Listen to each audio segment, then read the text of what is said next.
ප්‍රාර්ථනා කරන හැමෝටම බොහොම ආදරයෙන් සාදරයෙන් පිළිගන්නවා මගේ YouTube නාලිකාවට හසංක වික්‍රමසිංහ YouTube නාලිකාව. ඔබ දැනටමත් මේ නාලිකාව subscribe කරලා නැත්නම් බොහොම ආදරයෙන් ඉල්ලනවා මේ YouTube නාලිකාව subscribe කරන්න. ඒක අනිත් අයටත් බලන්න share කරන්න. සහ යාළුවොත් මේ YouTube channel එක වටා එක්රැස් කරගන්න. හේතුව මේ YouTube channel එක හරහා මම බලාපොරොත්තු වෙන්නේ ඔබට මා ලද දැනුම මගේ අත්දැකීම් බෙදා හදාගෙන මගේ ජීවිතය යහපත් වුණාseම ඔබේ ජීවිතයත් යහපත් කරන්නට ඔබේ ජීවිතයත් සාර්ථකත්වයට ගෙනියන්න අවශ්‍ය දැනුම කුසලතා සහ සිතුවිලි බෙදා හදා ගැනීමයි මේ YouTube channel එකේ අරමුණ. නිසා මම බොහොම ආදරෙන් ඉල්ලා සිටිනවා ඔබ subscribe කරලා නැත්නම් subscribe කරන්න. ඔබේ යාළුවන්ට subscribe කරන්නට share කරන්න, comment කරන්න. එවිට මේ YouTube channel එක හරහා කරන සමාජ මෙහෙවර තව තවත් පුළුල් කරගන්නට හැකියාවක් තිබෙනවා. ඒ කාරණා මතක් කරන ගමන් අද දවසේ වීඩියෝ එකට මම එන්නම්. ඔබට මතක ඇති මීට කලින් වීඩියෝ එකේදී මම සඳහන් කරා ජීවිතයේ සාර්ථකත්වයට යන්න නම් ඔබ කළ යුතු වන්නේ බලාපොරොත්තු පසුපස දිවීම නෙමෙයි කියන කාරණාව. එහෙම නැත්නම් මම ඔබට යෝජනා කළා ඔබේ බලාපොරොත්තු අතාරින්න. බලාපොරොත්තු අතහැරලා ඉලක්ක ලං කරගන්න කියන කාරණාව. ඒකෙන් අදහස් කළේ ඔබේ ජීවිතයේ ඔබට සාර්ථකත්වයට යන්න අවශ්‍ය නම් ඔබට සිද්ධ වෙනවා ජීවිතයේ ටාගට්ස් තියාගන්න, ඉලක්ක තියාගන්න. එතකොට ඔබට හරි ලේසි සාර්ථකත්වයට යන්න පුළුවන් වෙනවා. මම බලාපොරොත්තු වෙන්නේ ඒකේ දිගුවක්. මා ඔබට කිව්වට බලාපොරොත්තු අයින් කරලා ඉලක්ක ලං කරගන්න කියලා. ඔබ දන්නේ නැත්නම් කොහොමද නිවැරදිව ඉලක්කයක් ලං කරගන්න කියන කාරණාව. එතකොට මේ මා කියූ කාරණාව පුස්සක් බවට පත් වෙනවා. ඒ නිසා මා මේ වීඩියෝ එකෙන් බලාපොරොත්තු වෙන්නේ ඔබට කියලා දෙන්න කොහොමද නිවැරදිව ඔබේ බලාපොරොත්තුවක් ඉලක්කයක් බවට පරිවර්තනය කරගන්න කියන කාරණාව. එහෙම නැත්නම් ඉලක්කයකට නැත්නම් ටාගට් එකකට කොහොමද ඒක කන්වර්ට් කරගන්න කියන කාරණාව. ඉතින් මේ කාරණාව කතා කරන්නට කලින් මම නැවත මතක් කරනවා මේ වීඩියෝ එක subscribe කරලා නැත්නම් මේ YouTube නාලිකාව subscribe කරන්න. ඔබ මේක හොඳයි කියලා හිතනවා නම් ඔබේ යාළුවන්ටත් බලන්න share කරන්න. ඔබේ comments ඉදිරිපත් කරන්න මොන වගේ දේවල්ද මේකට අන්තර්ගත විය යුතු කාරණාව. තව වැඩි දියුණු දේවල් ඔබේ comments ඉදිරිපත් කරන්න. ඒ හරහා අපට පුළුවන් මේ සමාජ මේවර තවදුරටත් වැඩි දියුණු ව්‍යාප්ත කරන්න. හොඳයි. අපි දැන් බලමු කොහොමද ප්‍රායෝගිකව ඔබේ ජීවිතයේ තියෙන බලාපොරොත්තුවක් ඉලක්ක බවට පත් කරන්නේ. එහෙම නැත්නම් ඔබේ ජීවිතයේ තියෙන බලාපොරොත්තු කොහොමද ඉලක්ක බවට පත් කරන්නේ, ටාගට්ස් බවට පත් කරන්නේ කියන කාරණාව. ප්‍රථමයෙන් මම මේක ක්‍රියාකාරකමක් විදිහට ඔබට යෝජනා කරන්න කැමතියි. ඔබ මෙන්න මේ කාරණාව මුලින් සිදු කළ යුතු වෙනවා. ඒ තමයි ඔබ කොලේකුයි පෑනකුයි අරගෙන ඔබේ ජීවිතයේ තියෙන බලාපොරොත්තු ඔබ එකින් එක මේ කොලේ සටහන් කරන්න. එහෙම නැත්නම් ලියන්න. 1 2 3 ආකාරයට ඔබේ තියෙන බලාපොරොත්තු ඔබට මතක් වෙන විදිහට ඒක සටහන් කරගන්න. එතකොට ඔබට පේන්න ගන්නවා ඔබට කොයිතරම්නම් බලාපොරොත්තු ජීවිතේ තියෙනවද කියන කාරණාව. ඊට පස්සේ ඔබ කළ යුතු වන්නේ මේ බලාපොරොත්තු නැවත කියවන්න. එකිනෙක කියවන්න. එසේ කියවන යද්දී ඔබට දැනෙන්න ගන්නවා, ඔබට තේරෙන්න ගන්නවා මේ බලාපොරොත්තු අතරින් ඔබ ප්‍රමුඛත්වය දිය යුතු, ඔබ ප්‍රයොරිටි එක දිය යුතු බලාපොරොත්තු මොනවාද කියන කාරණාව ඔබට පේන්න ගන්නවා. ඒම පේන්න ගත්තට පස්සේ මම ඔබට යෝජනා කරනවා ඒ බලාපොරොත්තු අතරින් අඩුම 3ක් තෝරගන්න. ඒ 3 ඔබ ඉලක්ක බවට පත් කරගන්නවා. ටාගට්ස් බවට පත් කරගන්න. එහෙම ටාගට්ස් බවට පත් කරගන්න ඕන විදිය ගැන කියන්න දෙන්නම් දැන් මම. කොහොමද මේ බලාපොරොත්තු නිවැරදිව ඉලක්කයක් බවට පත් කරන්නේ? එහෙම නැත්නම් ඉලක්කයක් බවට පත් කරනකොට ඒ බලාපොරොත්තු වලට තියෙන්න ඕනේ ගති ලක්ෂණ මොනවද කියන කාරණාව මම දැන් ඔබට සඳහන් කරන්නම්. ටාගට් එකක් එහෙම නැත්නම් ඉලක්කයක් අපි කියනවා ස්මාර්ට් වෙන්න ඕනේ කියලා. ස්මාර්ට් කියන වචනේ ඔබ මේ විදිහ හොඳටම පුරුදු වචනයක්. හැබැයි ස්මාර්ට් කියන වචනේ අපි ඉංග්‍රීසියෙන් ගත්තොත් ඒක දිනවා SMART ස්මාර්ට් කියන වචනේ අපි ඉලක්කයකට සම්බන්ධ කරගත්තාම ඒක සඳහන් වෙන්නේ මෙහෙමයි. ස්මාර්ට් කියන වචනේ S අකුරෙන් සඳහන් වෙනවා ස්පෙસિෆික් කියන කාරණාව. ඒ මොකද්ද? ඔබේ ඉලක්කය ස්පෙસિෆික් වෙන්න ඕනේ. එහෙම නැත්නම් නිශ්චිත වෙන්න ඕනේ. දෙවෙනි එක M ස්මාර්ට් කියදී දෙවෙනි අකුර M.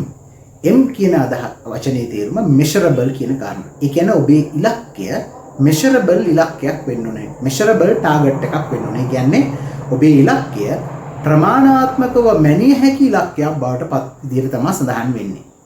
දෙවෙනි එක ඒ අකුරෙන් කියනවා ඒක attainable කියලා. attainable කියලා කියන්නේ ඒක ළඟා කරගත හැකි ඉලක්කයක් විය යුතුයි කියන කාරණා. ඊළඟට සඳහන් වෙන්නේ R අකුර.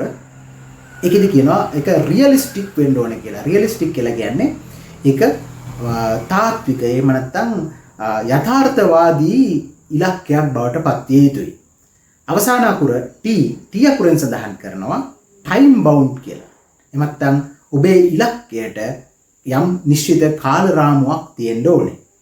මම මේ ස්මාර්ට් කියන සංකල්පය ඔබට පැහැදිලි කරන්නම් උදාහරණ සහිතව. එතකොට තවදුරටත් ඔබට තීරණය කරන්න පුළුවන් කොහොමද මම මගේ බලාපොරොත්තුවක් ස්මාර්ට් ටාගට් එකක් බවට පත් කරගන්නේ කියන කාරණාව. අපි දැන් බලමු කොහොමද මේ ආකාරයට ස්මාර්ට් ඉලක්කයක් ස්මාර්ට් ටාගට් එකක් අපි කොහොමද සකස් කරගන්නේ කියන කාරණාව අපි ප්‍රායෝගික උදාහරණ කීපයකින් සාකච්ඡාවට භාජනය කරමු. අපි ගත්තොත් අපි ඔබේ බලාපොරොත්තුවක් තියෙනවා නිවසක් හදාගන්න එක. ගයක් හදාගන්න එක ඔබේ බලාපොරොත්තුවක් තියෙනවා. අපි කොහොමද මේ නිවස සදා ගන්නවා කියන එක, ගේ හදා ගන්නවා කියන එක ටාගට් එකක්, නිවැරදි ටාගට් එකක් බවට පත් කරන්න කියන කාරණාව උදාහරණයකින් බලමු. එහෙම නැත්නම් මේ ගේ හදා ගන්නවා කියන එක ස්මාර්ට් ටාගට් එකක් කරන්නේ කොහොමද කියන කාරණාව අපි බලමු. ස්මාර්ට් ටාගට් එකේ අපි දන්නවා S අකුරෙන් කියනවා ස්පෙસિෆික් කියලා. කොහොමද මේ ස්පෙસિෆික් කියන එක අපි මේ ගේ හදා ගන්නවා කියන එකට ඇප්ලයි කරන්න කියන කාරණාව. දැන් අපි ගත්තොත් ඔබ හදන්න බලාපොරොත්තු වෙන ගේ හරි ස්පෙસિෆික් වෙන්න ඕනේ. ඒ ටාගට් එක මේ මොහොතේ ඉඳන්ම හරිම ස්පෙસિෆික් වෙන්න ඕනේ. අපි හිතමු මෙහෙම. ඔබ හදන්න බලාපොරොත්තු වෙන්නේ තනි තට්ටුවේ ගයක්ද? තට්ටු දෙකේ ගයක්ද? කාමර කීයක් තියෙන්න ඕනේ? ඒක බොක්ස් ටයිප්ද? ඒක රූෆ් ටයිප්ද? ඒක ගාඩන් එකක් තියෙන්න ඕනද? තාම මොනවද ඒකට ස්විම් පූල් එන්න ඕනද? කුස්සිය කොහොමද? කිචන්ස් කොහොමද? බාත්රූම්ස් කොහොමද? ඇටැච් බාත්රූම්ද නැත්නම් කොහොමද? මැද මිදුලක් තියෙන්න ඕනද? වැරන්ඩ එකක් තියෙන්න ඕනද? බැල්කනි එකක් තියෙන්න ඕනද? මේ ආකාරයට ඔබ හදන්නට ඔබේ හිතේ තියෙන ගෙදර සැලසුම ඔබ නිශ්චිත කරගන්න ඕනේ. ඒ නිශ්චිත කරගත්තාම ඔන්න ඔබට හම්බ වෙනවා ස්පෙસિෆික් ගයක්. රයිට් ඕකේ මම හදන්නේ තට්ටු දෙකේ ගයක්, කාමර 3යි, කුස්සියයි, සාලේ, බාත්රූම් 2යි. මේ ආකාරයට ඔබට තියෙනවා ඒතර නිශ්චිත ගයක්. ඒක තමයි පළවෙනිම කාරණාව ඔබේ ඒ ගේ හදා ගන්නවා කියන ටාගට් එකේදී. මේක අපි මේ නිශ්චිත බව තහවුරු කරගද්දී ඔබට හිතන්න පුළුවන් ඔබ දැන් ඉන්න මට්ටමයි ඉස්සරහට ඉන්න මට්ටමයි මේ දෙකම ගැන හිතලා ඔබට පුළුවන් මේ ටාගට් එක නිශ්චිත කරගන්න.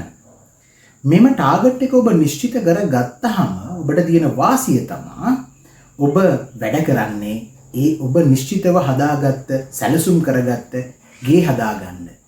එහෙම නැති වුණොත් ඔබ අද එක ගයක් දකිනවා, තව හෙටෙක් තව ගයක් දකිනවා. එතකොට ඔබේ මේ බලාපොරොත්තු වේ දේවල් විචලනය වෙන්නේ නැහැ. ඔබ හරිම ක්ලියර් ස්පෙસિෆික් ගයක් ඔබේ හිත ඇතුලේ ඇඳලා තියාගන්නවා. ඔක තමයි මේ ස්මාර්ට් වල S අකුරේ නැත්නම් ඒක නිශ්චිත වෙන්න ඕන කියන කාරණා. ඒක ඒ උදාහරණයෙන් අපි පැහැදිලි කරගත්තේ කොහොමද ඔබේ ඉලක්කය නිශ්චිත නැත්නම් ස්පෙસિෆික් එකක් වෙන්න ඕන කියන කාරණාව. දෙවෙනි කාරණාව ඔබේ අපි ටාගට් එකේ ස්මාර්ට් කියන සංකල්පේ ස්මාර්ට් ටාගට්ස් කියන සංකල්පය ඇතුලේ පැහැදිලිවම තියෙනවා මේ ටාගට් එකට ටයිම් බවුන්ඩ් එකක් තියෙන්න ඕනේ. නැත්නම් කාල පරාසයක් තියෙන්න ඕනේ. නැත්නම් කාල සීමාවක් තියෙන්න ඕනේ ඔබේ ටාගට් එකට ඔබේ ඉලක්කයට කියන කාරණාව. අපි මේ උදාහරණයම ගමු. ඔබේ ගෙදරක් ඔබ දැන් නිශ්චිතව ඔබ හදන ගේ ගැන ඔබ නිශ්චිත ඉලක්කයක් නැත්නම් නිශ්චිත ගයක් ඔබ හිතේ ඇඳ ගන්න. දැන් ඔබ තීරණය කරන්න ඕනේ මේ ගේ හදන්න මම කොච්චර කාලයක් ගන්නවද කියන කාරණා. අපි හිතමු ඔබ මේ ඔබේ ගයක් හදා ගන්නවා කියන ඉලක්කය ඔබ ඔන්න දැන් ටයිම් බවුන්ඩ් එකකට නැත්නම් කාල පරාසයකට ඔබ යොමු කරනවා. ඔබ තීරණය කරනවා මම 2029 දෙසැම්බර් 31ට කලින් මගේ ගේ මම හදලා ඉවර කරනවා. මොකද්ද මගේ ගේ?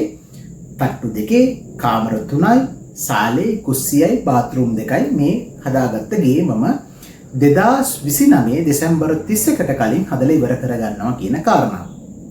මේ කාල සීමාව ඔබ තීරණය කරනකොට ඔබට සිද්ධ වෙනවා ඔබ ගැන නිවැරදි තක්සේරුවකට යන්න. එහෙම නැතුව ඔබ කරගන්න බැරි කාල සීමාවක් නැත්තම් ඔබට කල නොහැකි විදිහේ කාල සීමාවකට ඔබ මේක ලබු කළොත් ඔබට සිද්ධ වෙන්නේ පසුතැවෙන්න දුක් වෙන්න. මොකද ඔබට ඔබේ ටාගට් එකට යන්න බැරි වුණා කියන කාරණාව. ඒ නිසා ඔබ මේ කාල වකවානුව තීරණය කරද්දී ඔබ ඔබේ හැකියාවන් ඔබට කළ හැකි දේ ගැන මනා අවබෝධයක් සහ මනා විශ්වාසයක් සහ මනා තක්සේරුවක් සහිතව තමයි ඔබ මේක සිද්ධ කළ යුතු වන්නේ. අපිට සමහරට මෙහෙමත් පුළුවන් ඔබට ඔබේ ලොකුම ටාගට් එක ප්‍රධාන ඉලක්කය මේ සම්පූර්ණ නිවස හදාගන්න එක පුළුවන්. හැබැයි ඔබට පුළුවන් ඒ ඉලක්කය පුංචි කොටස් වලට කඩලා ඒකට කාලරාමු සකස් කරන එක නම් කාලරාමු සෙට් කරන එක. උදාහරණයක් විදිහට ඔබ 2029 දෙසැම්බර් 31ට කලින් ගේ හදලා ඉවර කරගන්නවා නම් ඔබට මේ අවුරුද්දේදී නැත්නම් 2025 අවුරුද්දේ දෙසැම්බර් 31ට කලින් ගෙදරට ෆවුන්ඩේෂන් එක දානවා කියන ටාගට් එක ඔබට තියාගන්න පුළුවන්. ඒ විදිහට ඔබේ ගෙදර හදන්න අවශ්‍ය දේවල් පුංචි කොටස් වලට කඩලා ඒකට ඒ ටයිම් බවුන්ඩ්ස් ඒ කාල පරාසයන් ඔබට ඔබේ ටාගට් එක වශයෙන් තියාගන්නටත් පුළුවන්. කෙසේ වෙතත් මා ඔබට සඳහන් කළ යුතු වගේ ඔබේ ඉලක්කයට පැහැදිලිවම කාල පරාසයක් තිබිය යුතුමයි. එහෙම කාල පරාසයක් නොතිබීමෙන් ඔබට සිද්ධ වෙන්නේ ඔබ මේ ඉලක්කයට අපි කියනවා sense of urgency එක නැත්නම් අර sense of urgency එක නැත්නම් ඔබ තල්ලුවක් නැතුව ගමන් කරන්නේ. එහෙම වුණොත් ඔබ දන්නේම නැතුව අවුරුදු 50 60 ගිහිල්ලත් ඔබෙන් ඇහුවොත් කියයි මං ගේ හදා ගන්නවා කියන ටාගට් එක මට තාමත් තියෙනවනේ කියලා. ඇයි? ඔබ නිශ්චිත කාල රාමුවක් ඒකට දීලා නැති නිසා. නිසා දැන් පැහැදිලි ඉලක්කය නිශ්චිත වෙන්න ඕනේ, කාල රාමුවක් තියෙන්න ඕනේ. ඊළඟ වැදගත්ම කාරණාව ඔබේ ඉලක්කයක් නිවැරදිව සෙට් කරගන්නකොට ඔබ සැලකිල්ලට භාජනය යුතු කරගත යුතු ඒ තමයි ඔබේ ඉලක්කය යථාර්ථවාදී එකක් වෙන්න ඕනේ. එහෙම නැත්නම් මහ පොළොවේ පැල කළ හැකි ඉලක්කයක් බවට පත් වෙන්න ඕනේ. එකක් ඒක ඔබට ළඟා කරගත හැකි වෙන්න ඕනේ. අනිත් එක තාත්වික ඉලක්කයක් නැත්නම් රියලිස්ටික් ඉලක්කයක්, රියලිස්ටික් ටාගට් එකක් වෙන්න ඕනේ. එතකොට මොකද්ද මේ තාත්වික ඉලක්කයක් කියලා කියන්නේ? අපි පුංචි උදාහරණයක් අරන් බලමු. සමහර විට අපි දන්නවා මේ වගේ අභිප්‍රේරණ නැත්නම් මොටිවේෂනල් ටොක්ස් දෙන, මොටිවේෂනල් ස්පීචස් දෙන අය ගොඩක් වෙලාවට උත්සාහ කරනවා ඔබට ලොකු සිහින තියාගන්න. ඒ සිහින පස්සේ යන්න. ඒකට ඔබට සිහින වලට ළඟා වෙන්න පුළුවන් කියන කාරණාව ඔබට නිරන්තරයෙන් අහන්න හම්බ වෙනවා. ඒක වරදක් නැහැ. ඒක එහෙම කරපු පිරිසක් මේ සමාජයේ ඉන්නවා. ඒකට උදාහරණ ඕන තරම් තියෙනවා. හැබැයි මම විශ්වාස කරන විදිහට ඒක යම්කිසි විශේෂාත්මක පිරිසක් තමයි ඒ වගේ තැන් වලට යන්න හැකියාවක් තිබිලා තියෙන්නේ. හැබැයි එහෙම නැතුව අපි වැනි ඔබ වැනි සාමාන්‍ය මිනිසුන් ගත්තාම අපි පැහැදිලිවම අපේ ඉලක්ක අපි කියනවා රියලිස්ටික් සහ ඇටේනබල් ඒවා තියාගන්න ඕනේ. කියන්නේ තාත්වික සහ ළඟා කරගත හැකි ඉලක්ක තියාගන්න ඕනේ. අපි පුංචි උදාහරණයක් බලමු කොහොමද මේක සිද්ධ කරන්නේ කියලා. අපි හිතමු ඔබට තියෙනවා ටාගට් එකක් වාහනයක් ගන්න. නැත්නම් අපි හිතමුකෝ ඔබට ටාගට් එකක් තියෙනවා කාර් එකක් ගන්න. හැබැයි අපි හිතමු දැන්ට ඔබේ මාසික ආදායම රුපියල් 75000ක් වගේ මාසික ආදායමක් තමයි ඔබට තියෙන්නේ. එතකොට මේ වගේ මාසික ආදායමක් තියාගෙන ඔබ ටාගට් එකක් තියාගන්නවා. මම අපි හිතමුකෝ BMW i8 වර්ගයේ කාර් රථයක් මිලදී ගන්නවා. ආසන්න වශයෙන් ලක්ෂ 600ක් 700ක් විතර වෙනවා කියලා අපි හිතමුකෝ. එතකොට ඔබට පුළුවන්ද රුපියල් 75000ක මාසික ආදායමක් තියාගෙන ලක්ෂ 600ක 700ක කාර් එකකට යන්න? මම කියන්නේ නැහැ බැහැ කියලා. හැබැයි අපි ගත්තොත් අපි ඉන්න යථාර්ථවාදී වටපිටාව ඇතුළත ඒක හරිම අමාරු නැත්නම් ටිකක් කල් ගත වෙන එකක් වෙන්න පුළුවන්. ඒ නිසා අපි හැම තිස්සෙම උත්සාහ කරන්න ඕනේ අපි තියාගන්න ටාගට් එක, අපි තියාගන්න ඉලක්කය එකක් අපිට ළඟා කරගන්න පුළුවන්. ඇටේනබල් වෙන්න ඕනේ. එහෙම අනිත් එක තමයි රියලිස්ටික් වෙන්න ඕනේ. අපි ඇටේනබල් කියලා අදහස් කරන්නේ අපිට ළඟා කරගන්න පුළුවන්. දැන් රුපියල් 75000ක වගේ මාසික ආදායමක් තියෙන කෙනෙක් රුපියල් 30,30ක 40ක වාහනයක් ගන්න ප්ලෑන් එකක් ගහුවොත් එයාට ඒක කරගන්න පුළුවන් වෙයි. සමහරට 60-70කත් පුළුවන් වෙන්න හැකියාවක් තියෙනවා. නමුත් අපි ඊතෙන් එහාට ගිහිල්ලා අතාත්වික ඉලක්ක තියාගැනීමෙන් අපිට සිද්ධ වෙන්නේ අපේ ඉලක්ක අපිට ළඟා කරගන්න බැරුව දුකින් දුකටපත් වෙන එක තමයි වෙන්නේ. ඒ නිසා ඔන්න ඊළඟ කාරණාව මතක තබා ගන්න. ඔබ තියාගන්න ඉලක්කය තාත්වික වෙන්න ඕන සහ ඔබට ළඟා කරගත හැකි මට්ටමේ ඉලක්ක වෙන්න ඕන. එතකොට තමයි ඔබට මොටිවේෂන් එකක් හම්බෙන්නේ. ඒ ටාගට් එක අචීව් වෙද්දී තව ටාගට් වලට යන්න ඔබට අවශ්‍ය මොරාල් එක, බෑකප් එක ඔබට හම්බෙන්නේ. අපි ඊළඟ කාරණාව බලමු. ඒ තමයි ඔබේ තියෙන ඉලක්කයක් යම් කිසි විදිහකින් ඒක ප්‍රමාණාත්මකව මහින්න පුළුවන් වෙන්න ඕනේ. ඒ කියන්නේ ඔබට ඒක ඔබේ ඉලක්කය ප්‍රමාණයක් විදිහට ඉදිරිපත් කිරීමේ හැකියාවක් තියෙන්න ඕනේ. එතකොට තමයි ඔබට මේ ඉලක්කය දැනෙන්නේ. දැන් අපි උදාහරණයක් ගමු. අපි කෙනෙක් හිතනවා මෙන්න මෙහෙම ඉලක්කයක් තියාගන්න. මම කවදා හරි විශ්‍රාමයේ යනකොට මගේ පොතේ මම සල්ලි ටිකක් ඉතුරු කරගන්නවා කියලා එයා ටාගට් එකක් නැත්නම් බලාපොරොත්තුවක් තියාගන්නවා. එහෙනම් අපි හිතමුකෝ බලාපොරොත්තුවක් කෙනෙක්ට තියනවා කියලා. මම විශ්‍රාමයේ යනකොට මගේ පොතේ හොඳ සල්ලි ටිකක් මම ඉතුරු කරගන්නවා කියලා. හැබැයි මේ ඉලක්කය මේ බලාපොරොත්තුව නිවැරදි බලාපොරොත්තුවක් නෙමෙයි. හොඳ මුදල් ප්‍රමාණයක් කියලා කියන්නේ කොච්චරද? රුපියල් 50000ක් වෙන්නත් පුළුවන්. ලක්ෂ 5ක් වෙන්නත් පුළුවන්. ලක්ෂ 50ක් වෙන්නත් පුළුවන්. හැබැයි ඔබ ඒක ටාගට් එකක් විදිහට තියාගත්තොත් ඔන්න ඔබට කියන්න පුළුවන් මම විශ්‍රාමයේ යනකොට යන විට මම නැත්නම් රැකියාවෙන් ඉවත් වෙනකොට මගේ බැංකු පොතේ ශේෂයේ විදිහට නැත්නම් ඉතුරුම විදිහට රුපියල් ලක්ෂ 250ක් තියාගන්නවා කියලා ඔබ ටාගට් එකක් සෙට් කරනවා. එතකොට ඔබට පුළුවන් ඔබ මේ ඉලක්කයට යන විදිහ ටික මනින්න. මොකද හේතුව ඔබේ ඉලක්කයට තියෙන ප්‍රමාණයක්. ගාන කීයද? ලක්ෂ 250ක්. ඔබ තව අවුරුදු 5ක් යනකොට ඔබේ පොතේ කීයක් ඉතුරුද? අපි හිතමුකෝ ලක්ෂ 10ක් ඉතුරුයි කියලා. එමනම් ඔබ හිතනවා තව ඉතුරු කාල සීමාවේ මම ලක්ෂ 240ක් හොයන්න ඕනේ. ඊට පස්සේ අවුරුදු 10ක් විතරදී ඔබේ පොතේ තව ලක්ෂ 100ක් විතර තියෙනවා. එතකොට තව ලක්ෂ 150ක් හොයන්න ඕනේ මම මගේ ටාගට් එකට යන්න නම්.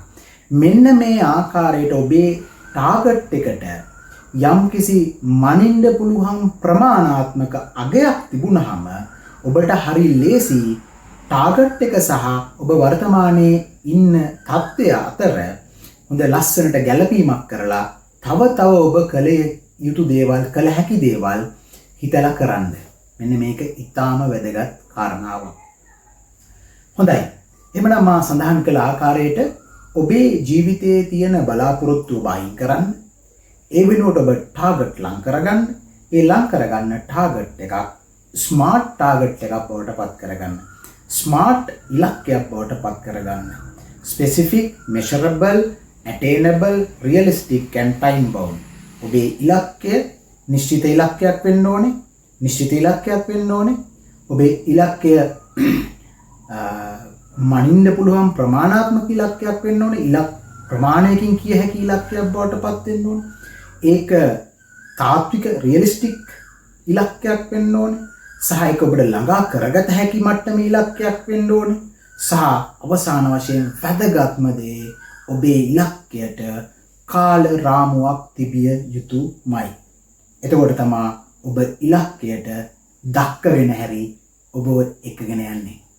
ඉතින් මේ ආකාරයට ඔබේ ඉලක්ක, ඔබේ බලාපොරොත්තු අයින් කරලා ඔබේ තියෙන බලාපොරොත්තු වලින් ඉලක්ක නිර්මාණය කරගෙන එමත් ඔබේ බලාපොරොත්තු ඉලක්ක බවට පරිවර්තනය කරගෙන ඔබේ බලාපොරොත්තු ටාගට්ස් බවට කන්වර්ට් කරගෙන ඔබට පුළුවන් ජීවිතේ ඔබ බලාපොරොත්තු වෙන සාර්ථකත්වයට ගමන් කරන්න. ඉතින් මේ උදාහරණ, මේ කියපු කතාවල් මේ සියල්ලම ඔබේ හොඳට මතකයෙන් තියාගන්න, ඔබේ හිතට ධාරණය කරගන්න.